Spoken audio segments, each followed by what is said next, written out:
Karācārya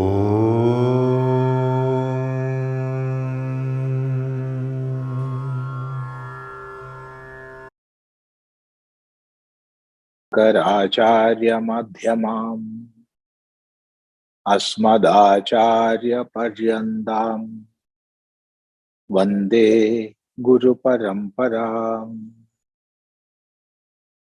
Om.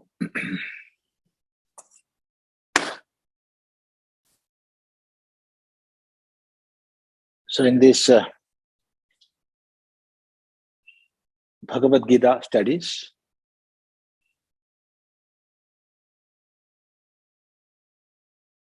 in our last session, we had seen the 18th shloka. Is it not? I am not remembering. 18th shloka? Yes, Swamiji, correct. Yeah. So there, how both the armies were ready to fight,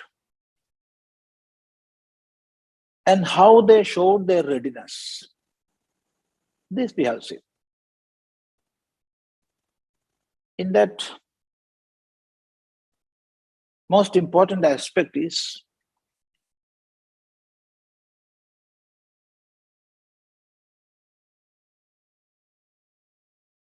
the discipline,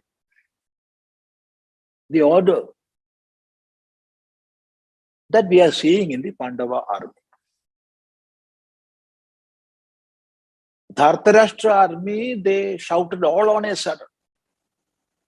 Of course, it was great. All on a sudden, all commanders and leaders of each divisions of the army, they roared, they shouted, they blew the conch.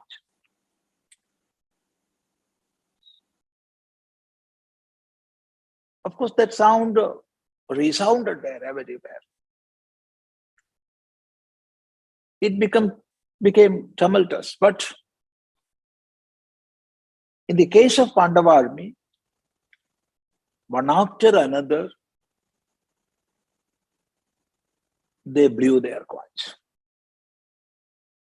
Starting with Bhagavan, followed by Arjuna, and then in the order, all the leaders and generals of or commanders of different groups, divisions, they all blew their conches. So we are seeing a perfect order and a discipline in the Pandava. And now we are going to the 19th shloka. Sa ghoṣho dhārtarāṣhṭrāṇāṁ hṛidayāni vyadārayat nabhaśhcha pṛithivīṁ chaiva tumulo vyavasthitān. Sa ghoṣho dhārtarāṣhṭrāṇāṁ hṛidayāni vyadārayat nabhaśhcha pṛithivīṁ chaiva tumulo vyavasthitān. First, let us see the break, how to break this sound. Saha ghoṣah dhārtarāṣhṭrāṇāṁ hṛidayāni vyadārayat nabhaśhcha pṛithivīṁ cha eva tumulo vyavasthitān. Sa ghoṣah, that sound of the Pandava army. That's how. Dhārtarāṣhṭrāṇāṁ hṛidayāni vyadārayat.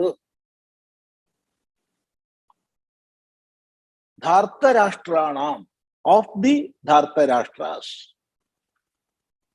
Dhārtarāṣhṭra means Dhritarashtra's son, and that group. Dhārtarāṣhṭrāṇāṁ, hṛidayāni, hearts. Vyadārayat. Vyadārayat means shattered.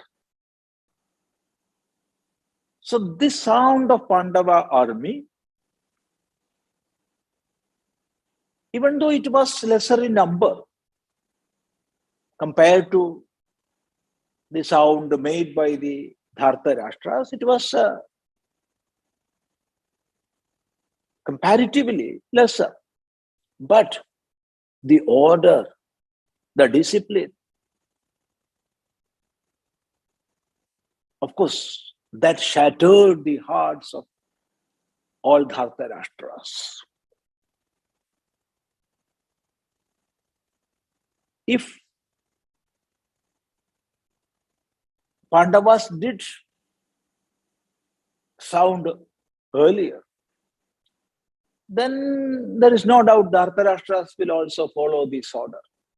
They will also their discipline. But now there is no chance. Their chance is gone.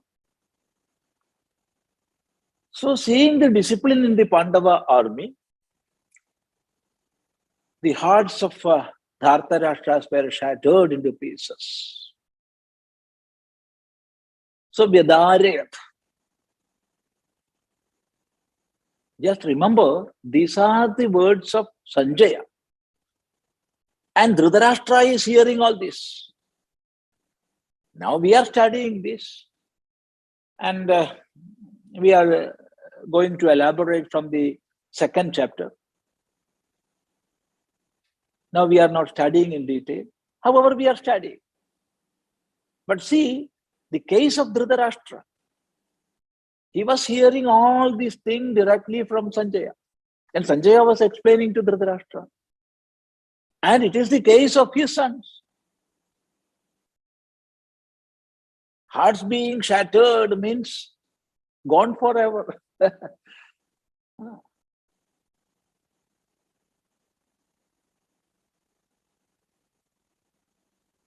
It is sure they are going to be defeated.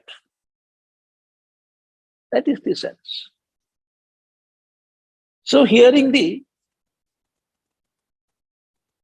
sound that Pandavas made, hearts of Dhārtarāṣhṭra army, all members, their hearts were shattered into pieces. Nabhaśhcha pṛithivīṁ chaiva. Nabhaha, the sky. Pṛithivīṁ chaiva, and the earth. And the earth. Tumulo vyadārayat. Vyadārayat. Resounded. Resounded. How? Tumulo. That vibration, that sound, it was that much. The whole of earth and also the sky, everywhere that sound, that tumultuous sound, it resounded everywhere. It was that much. The whole of earth and the sky were shaken.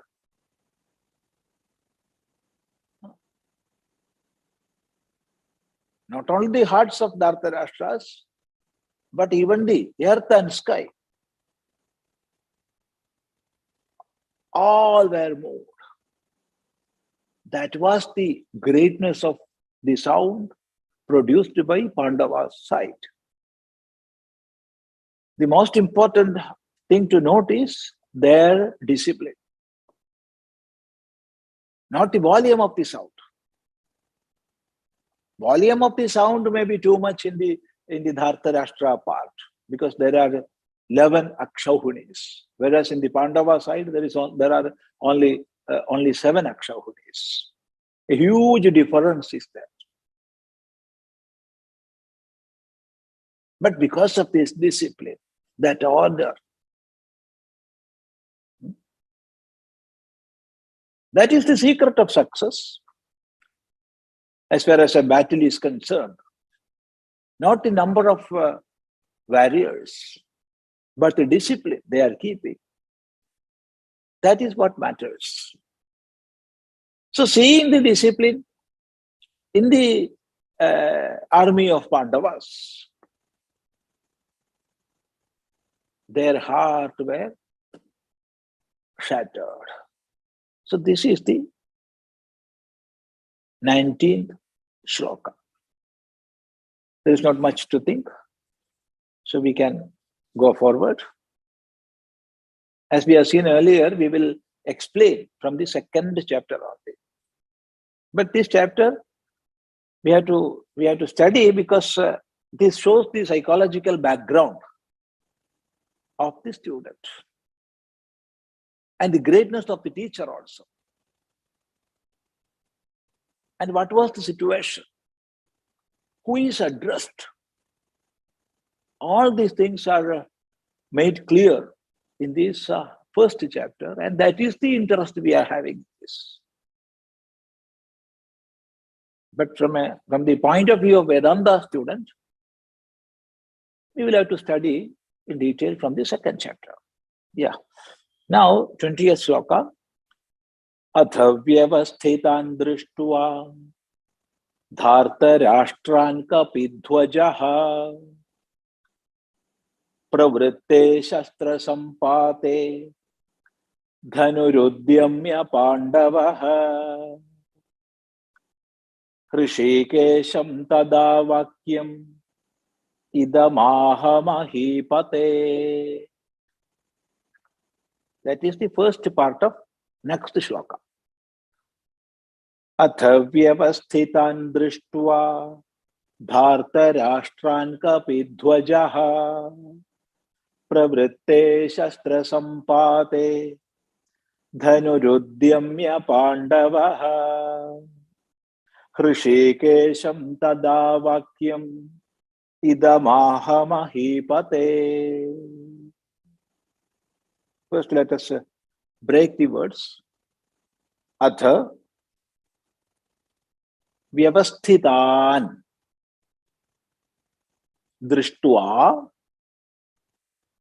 dhārtarāṣhṭrān kapi-dhwajaḥ pravṛitte śhastra-sampāte dhanurudyamya pāṇḍavaḥ hṛiṣhīkeśhaṁ tadā vākyam idam aha mahī-pate. Mahī-pate, O king. Mahī-pate is pati of Mahi. Mahi is earth. Pati is the master. So the master of earth means the king. Mahī-pate, king. O king. So Sanjaya is calling Dhritarashtra. Sanjaya is calling Dhritarashtra. O king, Dhritarashtra. What happened next? Atha, thereafter. Atha, thereafter. Vyavasthitān dhārtarāṣhṭrān dṛiṣhṭvā. Dṛiṣhṭvā, after seeing. After seeing, dṛiṣhṭvā. Vyavasthitān, well arrayed, standing in order. Whom? Dhārtarāṣhṭrān, the sons of Dhritarashtra, and their armies.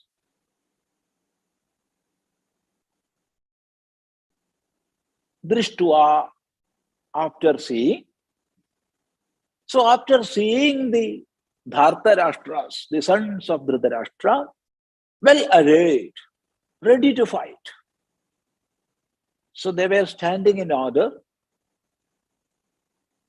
and seeing them. Kapi-dhwajaḥ. Kapi-dhwajaḥ is Arjuna.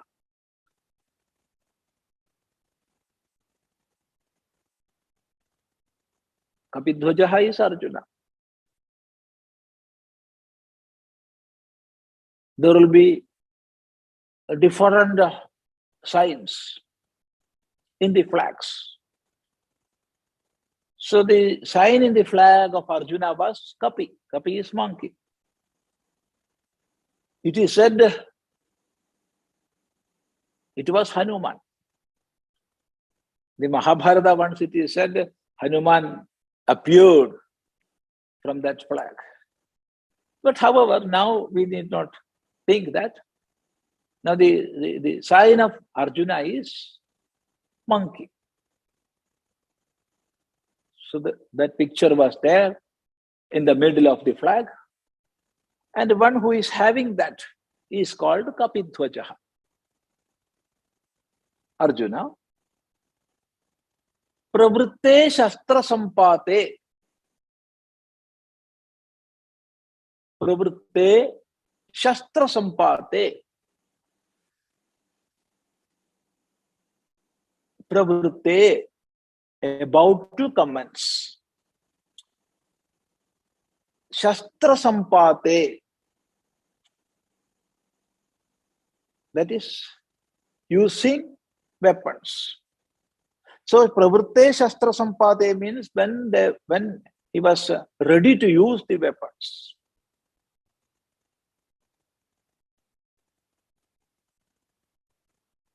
dhanurudyamya. Udyamya. Udyamya means after getting ready. Udyamya, after getting ready. What? Dhanuhu, bow. So Arjuna was ready to fight. So that readiness is shown here. This sentence we have to remember. Note the sentence. Pravṛitte śhastra-sampāte. dhanurudyamya. pāṇḍavaḥ, Arjuna. Pāṇḍavaḥ is the son of Pandu. Here, Arjuna. So, we have to remember this because after some time we will see the bewilderment and the despondency that Arjuna will have. And then utterly confused, he will speak all sorts of nonsense.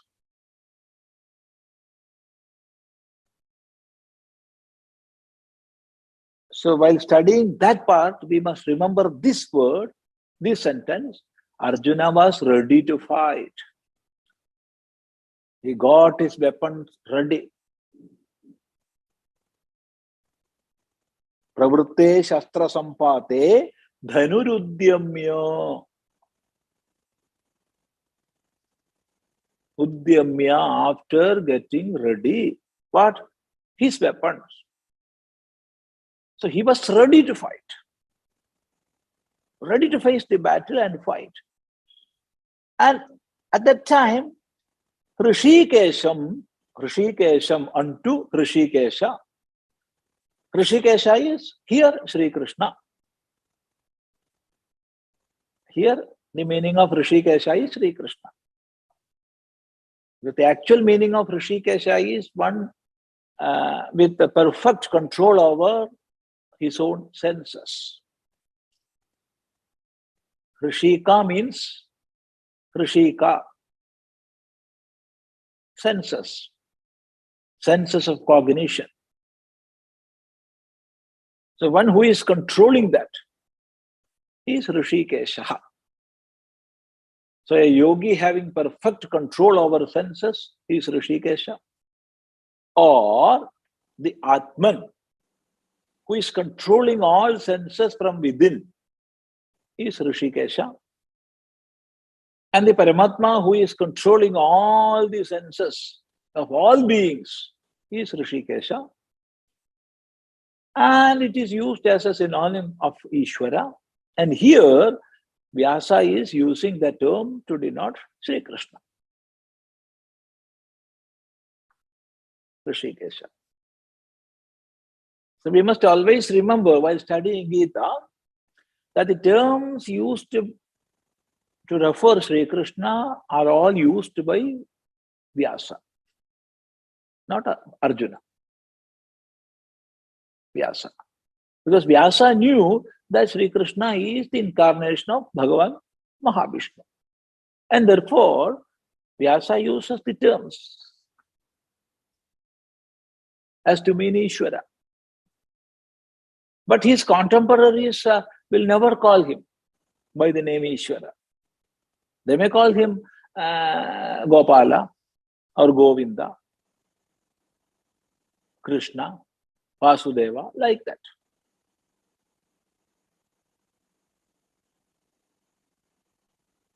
Never Madhava, Hṛiṣhīkeśhaṁ, Narayana. No, they will not call.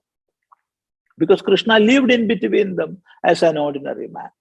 Of course, he showed many, many wonders. That's another thing. So because this is written by Bhagavan Veda Vyasa, Vyasa is using synonyms of Ishvara. So hṛiṣhīkeśhaṁ, hṛiṣhīkeśhaṁ unto hṛiṣhīkeśhaṁ, tadā, then,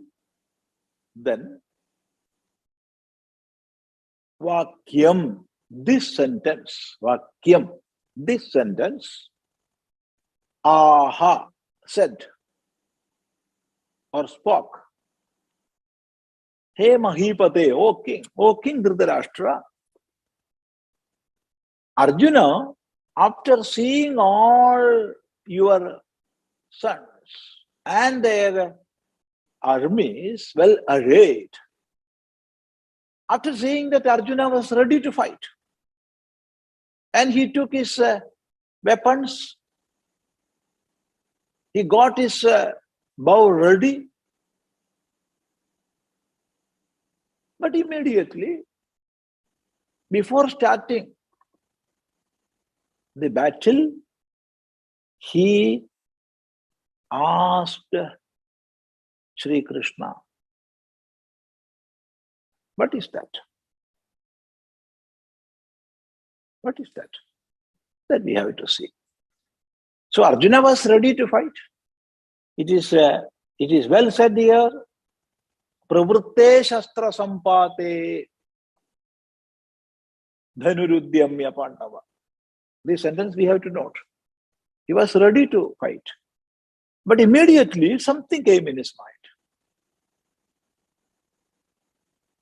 And with that second thought, he asked Sri Krishna, idam vākyam, this sentence. What was that sentence?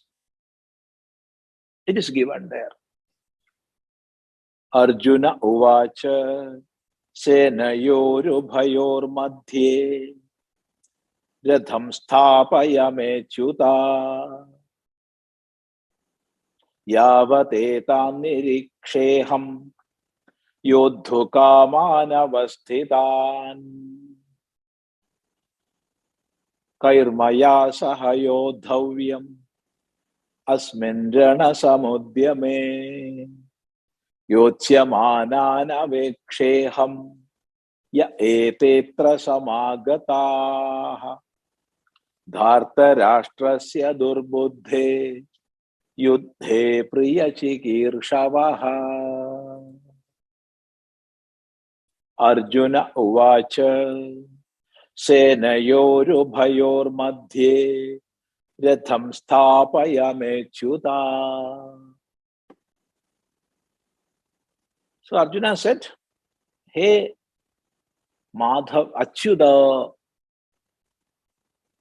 hey Achyuta, Ubhayoho, Senayoho, Madhye me Ratham Sthapaya.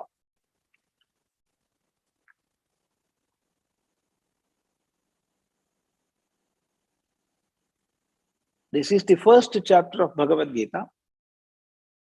Here Arjuna is the warrior and Sri Krishna is the driver. He is not a teacher here.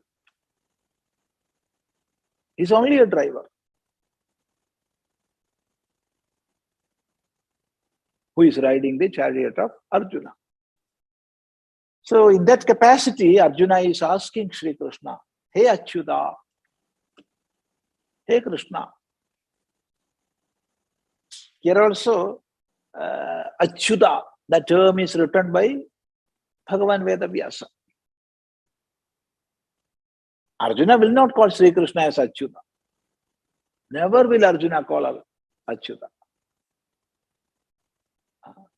Because Achyuta is the imperishable one. Achyuta, the imperishable. Oh, the imperishable. Ubhayoho senayoho madhye ratham sthapaya me ratham, my chariot. Me is there, my is there. Not our. Asmakam ratham, vaharatham, no.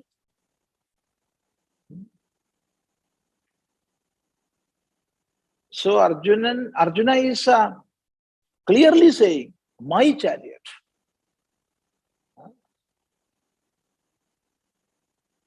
If Arjuna used senayor ubhayor madhye ratham sthapaya vochyuta, then it would mean our chariot. Our chariot. But Arjuna didn't use that. Arjuna used me, my.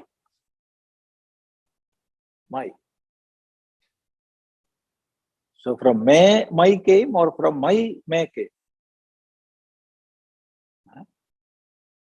See the similarity? Me, my.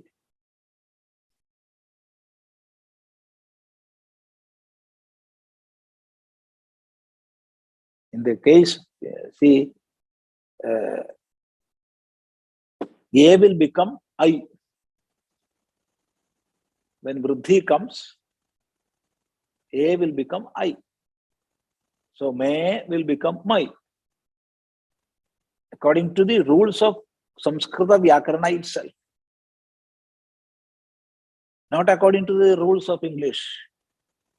According to the rules of Samskrita Vyakarana itself, me will become my. So my chariot, me ratham. You stop my chariot. Where? Ubhayoho senayoho madhye. In the middle of both armies.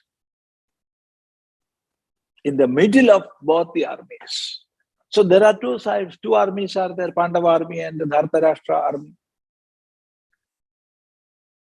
So Arjuna asked Krishna to take his chariot to the middle of both the armies and to stop it there.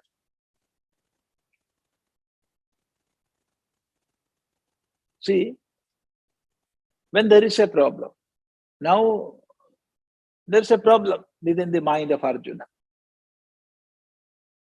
Then we can see what is the problem, what was the problem Arjuna faced, that we can see.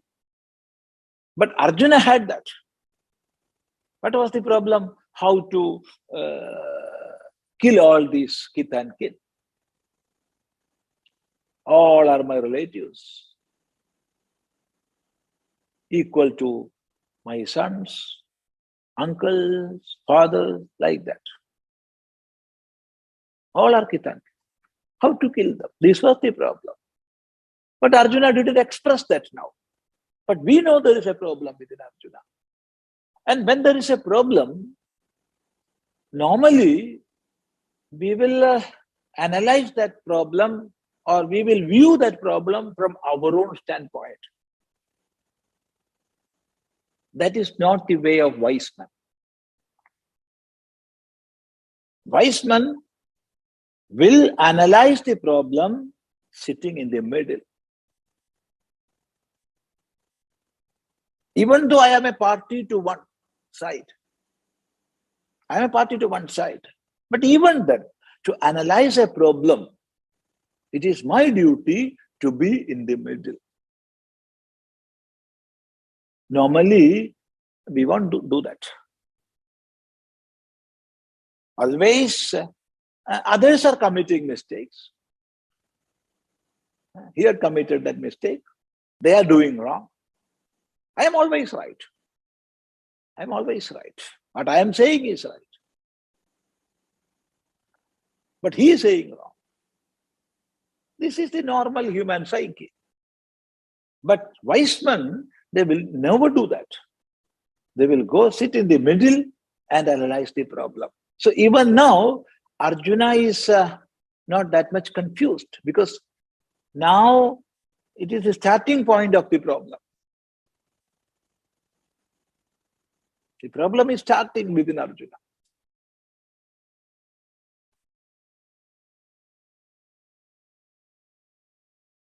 Slowly, it will overtake all the faculties of Arjuna.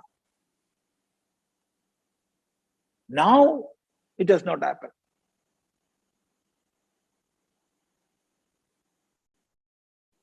So he asked Sri Krishna, please stop my chariot in the middle of both the armies. Why? At this time, when we have to start the fight, what use in stopping this chariot in the middle? What you want to do? Even before you went to Bhishma and Drona and Kripa and prostrated and asked for their blessing, and after that you are ready to fight, and you only blew the conch from Pandava's side, so it is your duty to fight now. Then why you are asking me to stop the vehicle in the...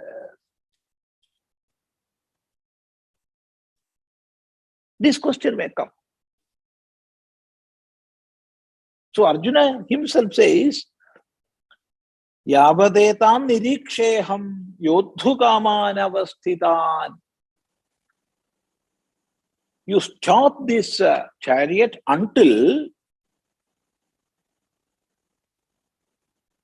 yavad, until aham nirikshe hum yoddhu-kāmān avasthitān, who are standing to fight, desirous of fighting. Yoddhu-kāmān. Yoddhu-kāmān means desirous of fighting. So those who are standing with the desire to fight, let me see them. Let me see them. Until I observe them, you stop my vehicle, my chariot in the middle. So let me see them. Who are there? I am ready to fight. There is no doubt in that. But I want to see with whom I have to fight now. So, Yavadeda niriksheham yoddhu-kāmān avasthitān. Kaihi maya saha yoddhavyam asmin రణසමුद्యमे. Kaihi maya saha yoddhavyam.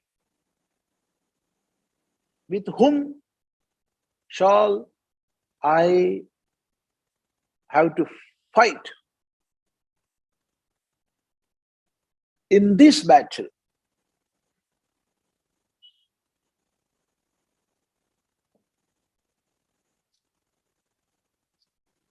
There,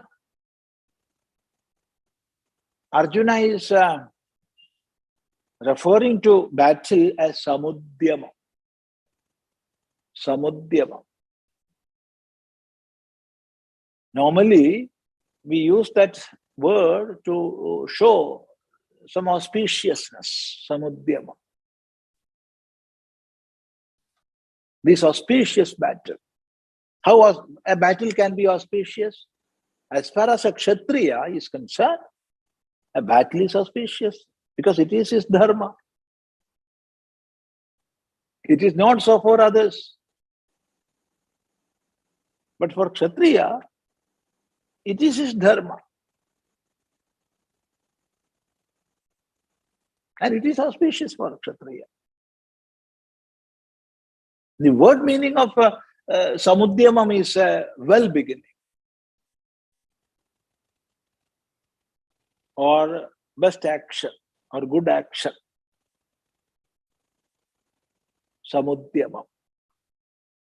Best action or good action.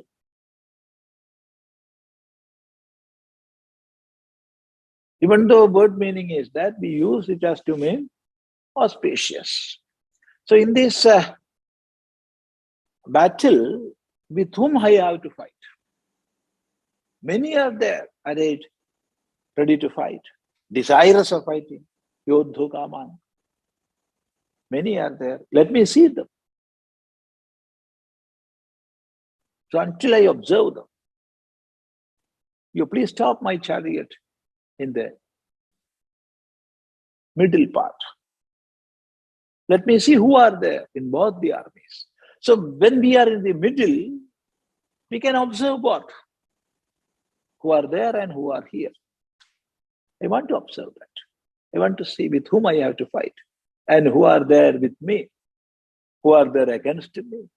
I have to see that. And therefore, you stop this. So this is the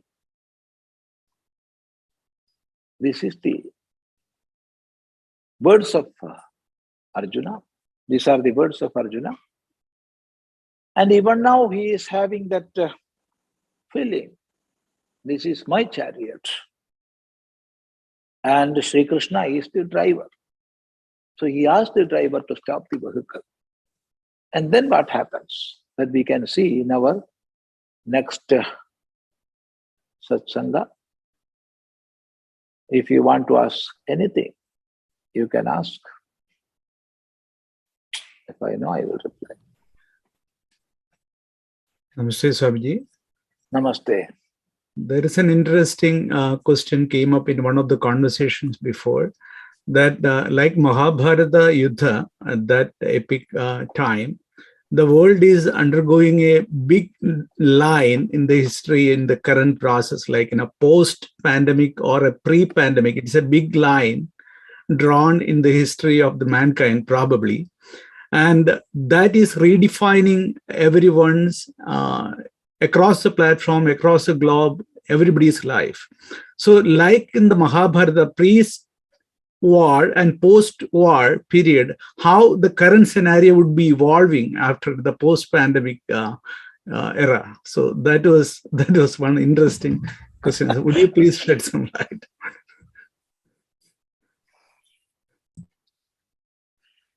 So in the Mahabharata, there were two sides. There were two sides, side of dhārtarāṣhṭrān and side of pāṇḍavaḥ.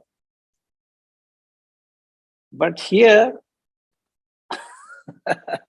here in the scene of this pandemic, of course a war is there, a battle is going on, and everybody is fighting. Individuals are fighting, nations are fighting, the whole world is fighting. And on the other side, who is there on the other side? I don't know. I cannot say. I am not an expert in the science dealing with virus and all. I don't know actually what a virus is. I am frankly speaking. Of course, I have read some knowledge I have with it regarding virus and all. But still I am saying, I don't know how this virus came, who is playing from behind. And so many variants are coming day after another. However, a fight is going on. After Mahabharata war,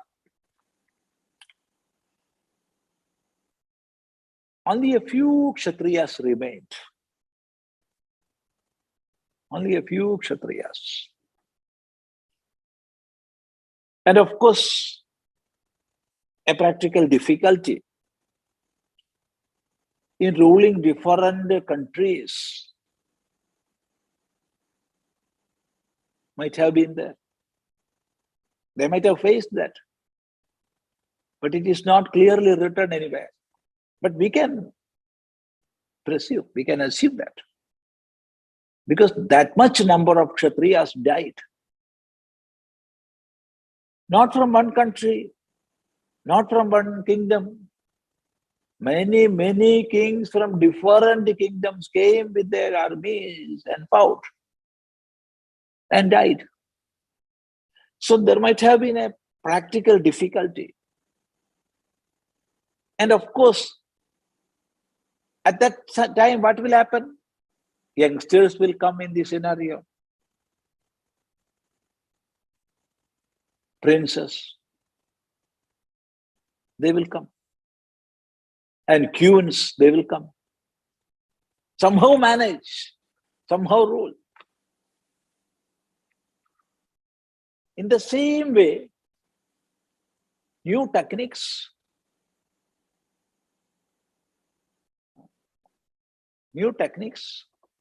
not only in the mechanical aspect I am speaking, new platforms, new patterns of organizations, even new organizations of countries, that will come or will have to come.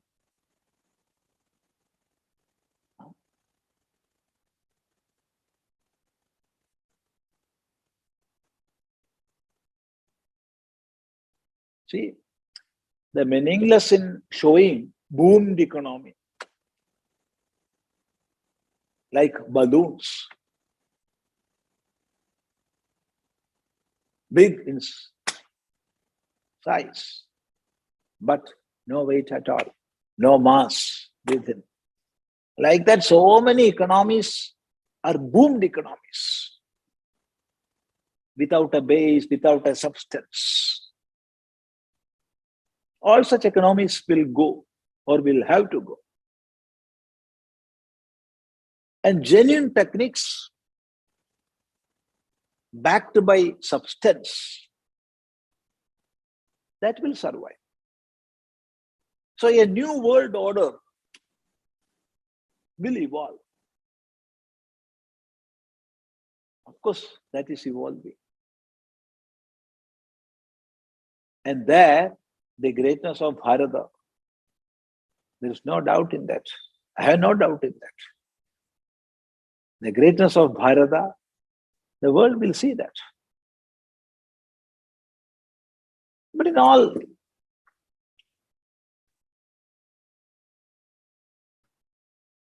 how to link both these aspects, it is very difficult, because here there are no two sides, but still fight is there. Even within a person, fight is there. There is Mahabharata war we are facing daily. Both these armies are there within.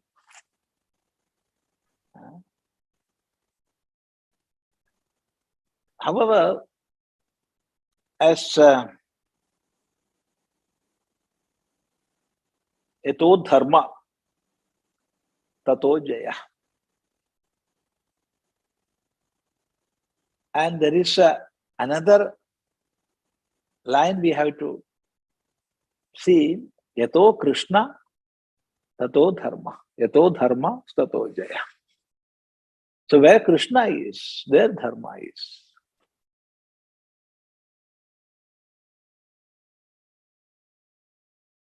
You may have 11 akshauhinis with you, but you are not going to see the victory. Where Krishna is, or where dharma is, that system, That system alone will survive, will sustain. And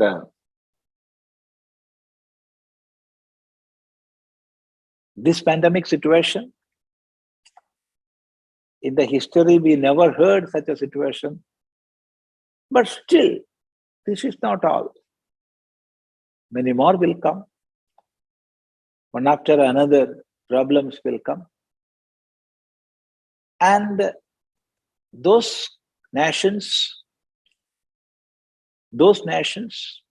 who are abiding dharma, they alone will succeed, will sustain. There's no doubt in that. See the case of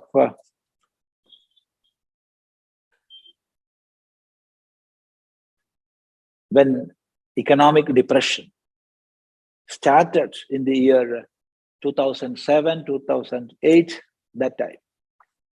It started, even now that is going on. What happened to boom the economies? And why Bharat is growing?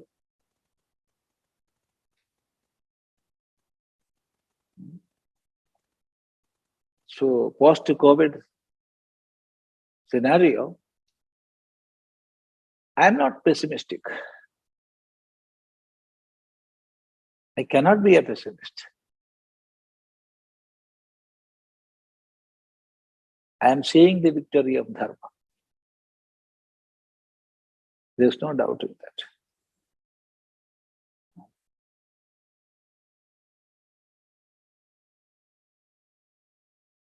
But in the Mahabharata war, who became victorious?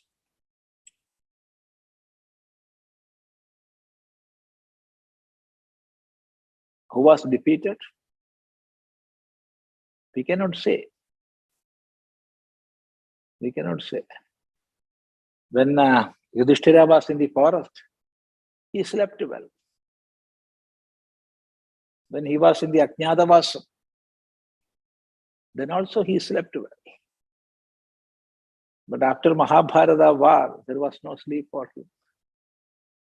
He didn't sleep after Mahabharata war. So was it a victory?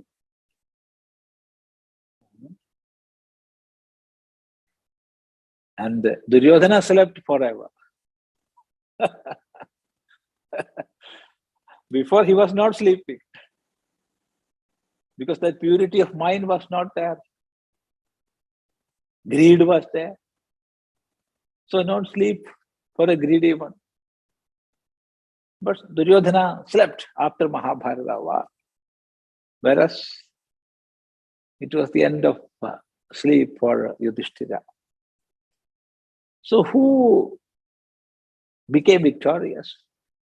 Who was defeated? All these are questions. So the answer is the same. Yato dharma, tato jaya. We cannot say more.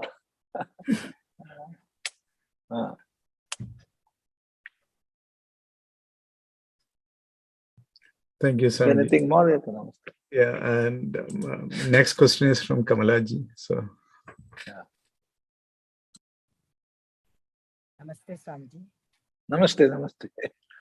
Swamiji, will you please explain what is bhāṣyam, kārika, vārtika, tīka, and whether tīka and tippani are same? Very big question. Very big question. See,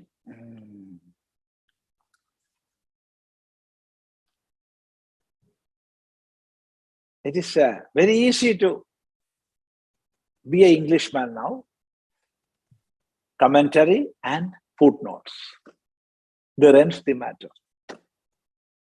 Commentary and footnote. Tippani is footnote. There is no doubt in that. Tippani is footnote.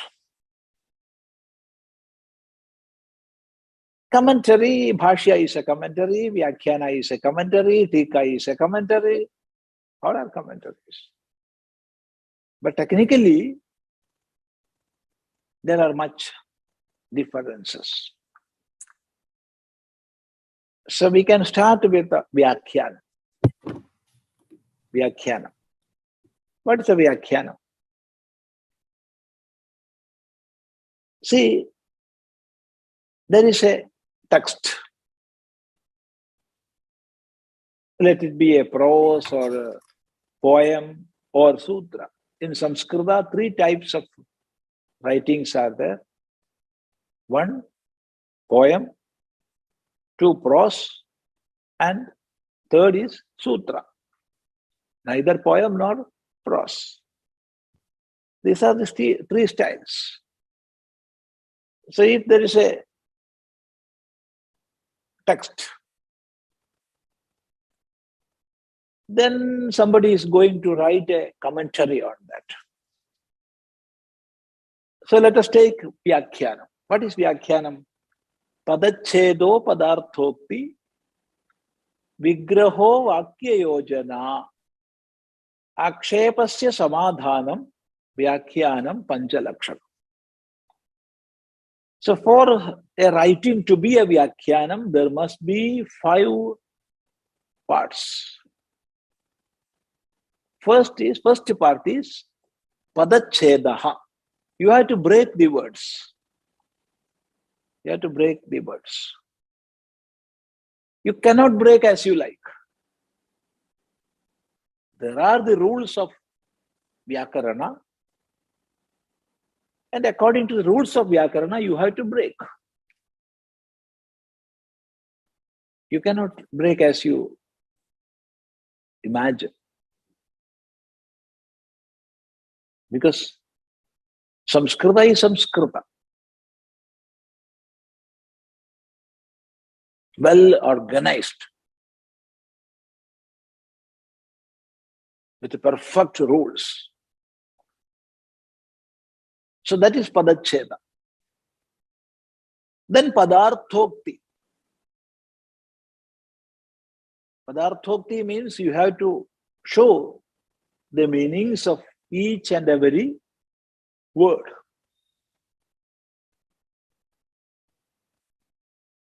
Each and every word. Then vigraha. Vigraha is, there will be compound words, samasa pada, and you have to break that compound words. Even though there are rules, there are different types of samasas, and you can break as you wish. And then you have to make vakya yojana. Making vakya yojana is writing anvaya. If one person, one commentator makes anvaya in one order, another can do in another order. You cannot say that is wrong.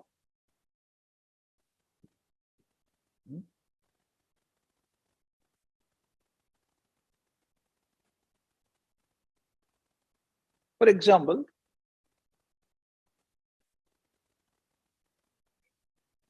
Kalidasa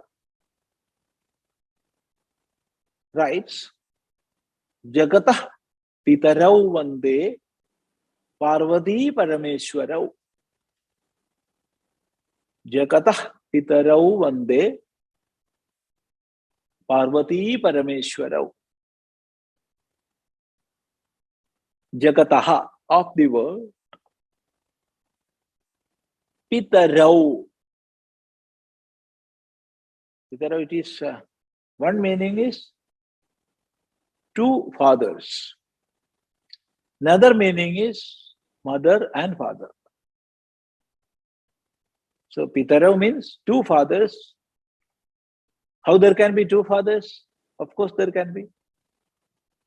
Father and one who is to be considered as father. For example, brother of father, or one who is taking care of you.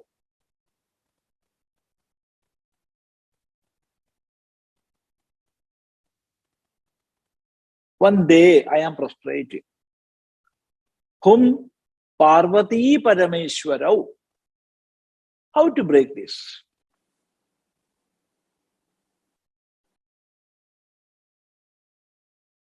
Parvati cha Parameshwaraha cha. Parvati Parameshwarau. That is Parvati and Parameshwara. So I am worshipping, I am prostrating Parvati and Parameshwara. They are the mother and father of the whole world. That is one meaning. And another meaning is I am breaking another way. Parvati paha Rameshaha. Rameshwaraha. Parvati paha is the husband of Parvati. Rameshwaraha is the husband of Rama. Rama is Lakshmi. So Parvati paha Shivaha, Parameshwaraha, and Rameshwaraha Mahavishnu. So I am worshipping, I am prostrating Shiva and Vishnu, who are protectors of the world. See, different meanings. Different meanings. What is right? Both are right. Both are right. There is nothing wrong. So it is the right of the commentator how to break. And of course, then scholars will come forward against your meaning, the way you brought.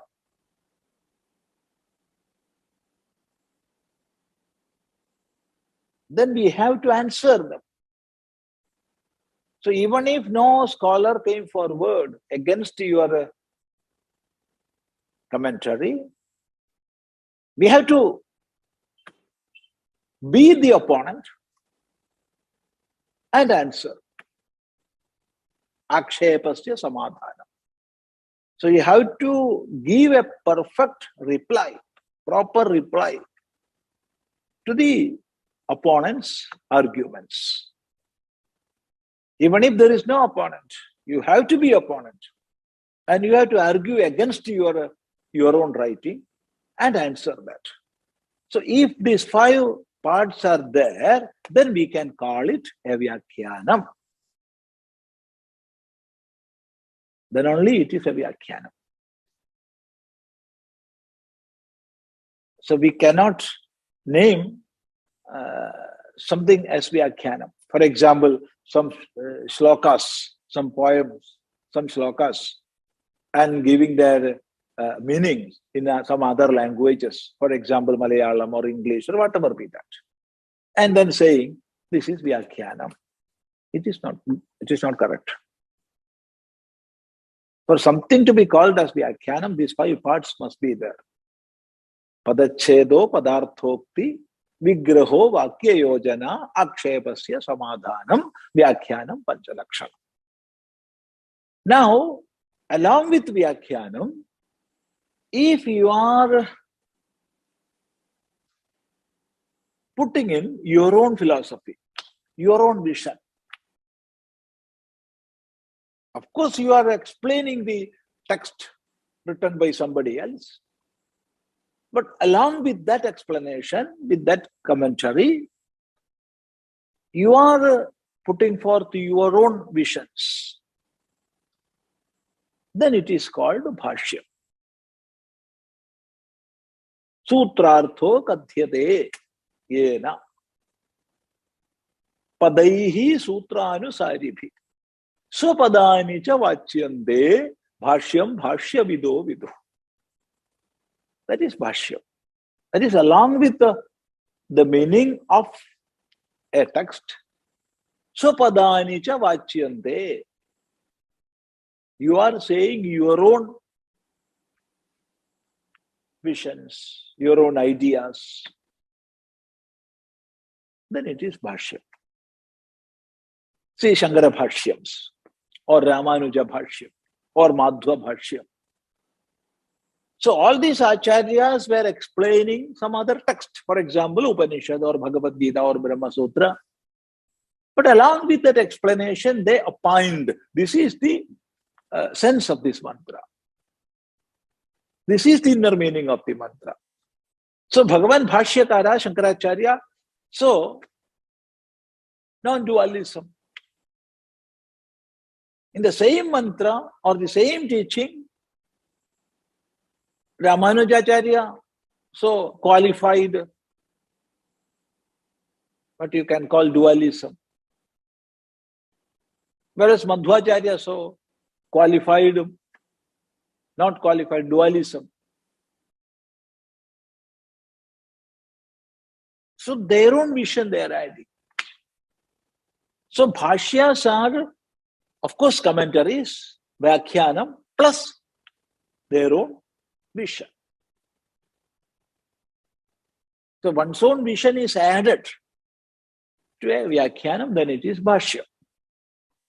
So all bhashyams are vyakyanams, but all vyakyanams are not bhashyams. That is vyakyanam and bhashya.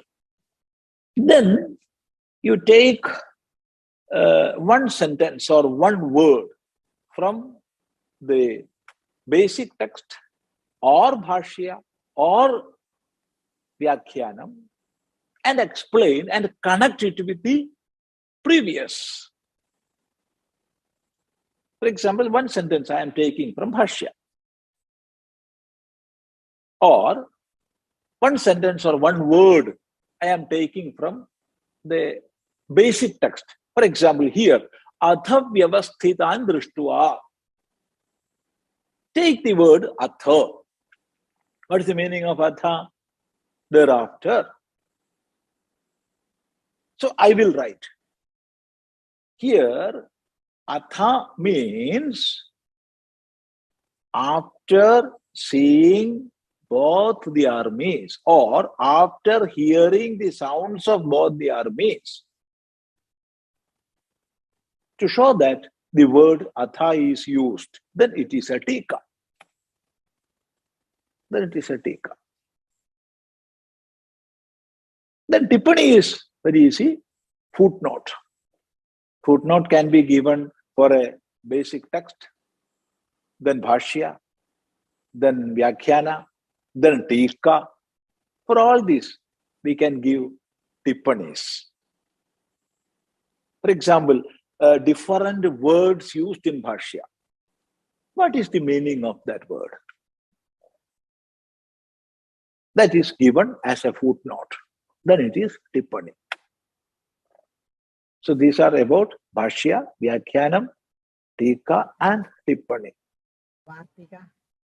Then Vartika is there. Vartika is, of course, a commentary written in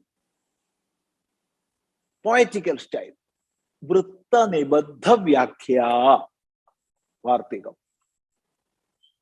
Vritta nibaddha vyakhyanam. Of course, it is a commentary, but written in poetry, poems. It's not bhashya. Not prose order. It's No, it is not bhashya. It can be bhashya. See, an acharya, a great scholar, can write a bhashyam in, of course, vritta. Manasollasam, But it is. Manasollasam is a Vartikam written by Sureshwaracharya on Dakshinamurti Stotra. On Dakshinamurti Stotra of Bhagavan Bhashyakara.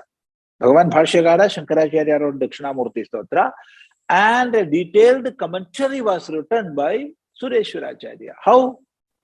As a Vartikam. That is as poem. Beautiful Then poem. on philosophy also is there. Of course. Of course. It is bhashyam only. Correct. In the poem. In the poet. In the poem, the form of poem. And Sureshwaracharya is known as the Vartikakara. In the tradition, there are many Vartikakaras. There are many Vartikakaras in different darshanas. But in Advaita tradition, Vedanta tradition, when we say Vartikakara, Sureshwaracharya is meant. Because he wrote Vartika for Brihadaranyaka Upanishad. detailed Vartika. Karika also is in the poetical form. But Karika is not exhaustive commentary. It is not exhaustive. We can call it as an abridged commentary, Karika. So to understand the Karika, we will have to explain.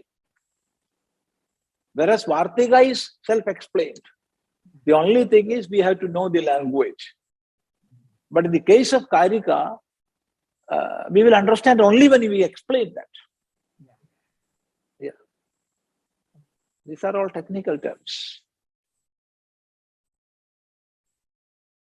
Namaste. Now we can conclude. Om Sarve Bhavantu Sukhinah Sarve Santu Niramayah Sarve Bhadrani Pashyantu Ma Kaschid Dukha Bhag Bhaved. Om Shanti Shanti Shanti. Om Gurur Brahma Gurur Vishnu Gurur Devo Maheshwaraha Guru Sakshat Param Brahma Tasmai Shri Gurave Namaha.